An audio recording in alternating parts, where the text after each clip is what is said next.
The 5 things I love about Cantonese. Check it out.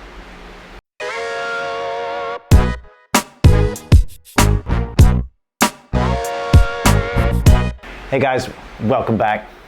Thanks for checking out the site. Thanks for checking out the channel, KOMK, KOMK. Today I want to talk about the 5 things that I love about Cantonese. There's more than 5. There's way more than 5, but these 5 are the ones that stick out to me the most sometimes. Number 1, Cantonese is direct. Okay, there's not a lot of, I know for some languages I hear about, for Japanese, there's a lot of kind of talk around, there's a lot of formalities, things like that. But for Cantonese, it is very direct. And I think this is great for the learner because as a learner, you want to be able to learn things that are easy, right? Especially at the beginning. So some of the just responses, things you asked. If you look at my other video, I talked about the 5 first must-learn sentences of Cantonese. Things like "le amo." So direct to be able to answer it would be "yao mo," right? It's just, there's so much, and there's a lot of examples. I don't want to go into too many of them right now, but there's a lot of examples of just how direct it is. Culturally, it's also direct. If you look at KOMK.com, I did an article about this, and I used the example of sometimes you say, oh, tong. Somebody will right away say, you got to go to the bathroom. You know, it could be a stranger that says it. You know, that's like a culturally direct type thing, but the language itself is actually very direct. That's why you often hear people talk about, oh, Cantonese doesn't have any grammar, when we know that it does. All right, there's tons and tons of grammar for every language. All right. Number 2, the Cantonese foul language culture. It's great. It's great. Now, normally for me in Cantonese, I won't use a lot of foul language. I mean, the occasion comes up and stuff like that. But in English, I have a potty mouth. Okay, I do. But the way you hear foul language around Hong Kong, I can only speak from a Hong Kong perspective, it's great. It's great. You hear people just flowing with it, F-bombs dropping all over the place. And also, KOMK.com, in the article I wrote about it was early too, when I had been living in Hong Kong maybe a couple years at the time.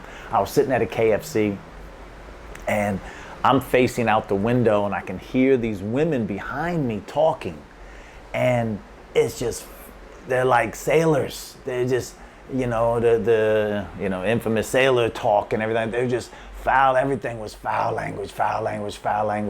And when I finish eating, I turn around, and it's these old women. Collectively they had an age of 500. I mean, there's just these old women in there just cussing up a storm, but they're just having their normal conversation and stuff like that. And so I think it adds to the flavor of Hong Kong, especially like, say, a place, Bangkok, that's already a little bit grimy. It adds to that, and it makes it kind of special. So that's my number 2. Number 3. People are so impressed with just a little bit of Cantonese. I've been in a store, just bought something, and you didn't even say anything, and then at the end, I'm getting my change or whatever, and I say, "Ho, goi sai, wow, like and it's just pure shock and amazement at times. Often, people don't even care. They're not even thinking about it, stuff like that. But people are so impressed by you just knowing a little bit.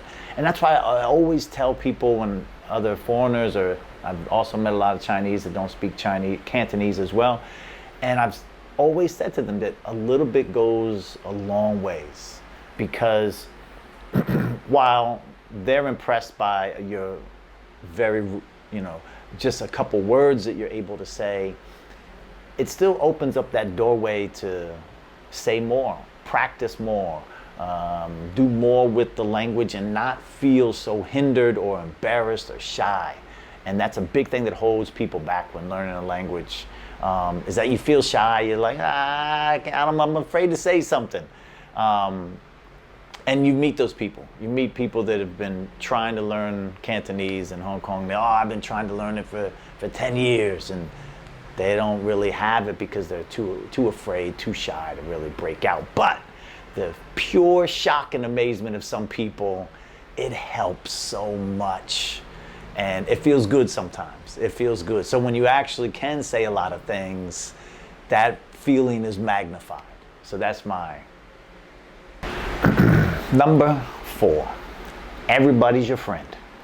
Once you start speaking some Cantonese in Hong Kong, no matter the place, the social situation, whatever, it's like everybody is your friend. Next thing you're conversing, they want to know, all about you. You open the floodgates sometimes. Sometimes you have to kind of egg people a bit because, it's a city, just like any city. You're going to have people that are kind of annoying or people that are kind of maybe getting a little too much into your business because they got nothing else to do or whatever the situation may be. But people kind of, they want to talk to you. They want to converse with you. And I've had full out long conversations while waiting in line at a store and stuff like that. Because once you say something, they want to be your friend, or at least for that moment. And it's another thing that really helps you integrate within the community, within society, and it feels good as well. It's another type of reinforcement type thing to get you going, to keep you going as that motivation, right? To see it to whatever the end may be for you and your Cantonese language journey. So that's my number 4. And my 5th thing that I love about Cantonese is that it brings you culturally deeper. You go deeper within the culture, right? You have a stronger connection with people, society, community, culture. It puts you in a special place when you can speak the language. And this goes, if I was living in Brazil, I would want to be speaking Brazilian Portuguese. If I was living in Japan, I'd be speaking Japanese. When I maybe be living in the future in Thailand, I'll be speaking Thai. We want to have that cultural connection, right? We want to be able to use the language to get to know people better, to get to know the place where we are, the city, the community, all of that. We want to be able to be completely immersed, assimilated within the community. And when you learn some Cantonese, especially once you get to a certain level, from my experience, there's nothing you can't do. I mean, you can join social groups, you can do charity work, you can teach, you can do whatever you want within the language. And it makes you feel good that you can move freely around the city and you don't have any problems. There's not a big communication breakdown. Even if you can't say a lot of things, there's still so much you can say when you keep staying with it and keep moving forward with Cantonese. So those are my top 5. Let me know what you think. Leave a comment. What are your top 5 things that you love about Cantonese or learning any other language? There's got to be at least 5. All right.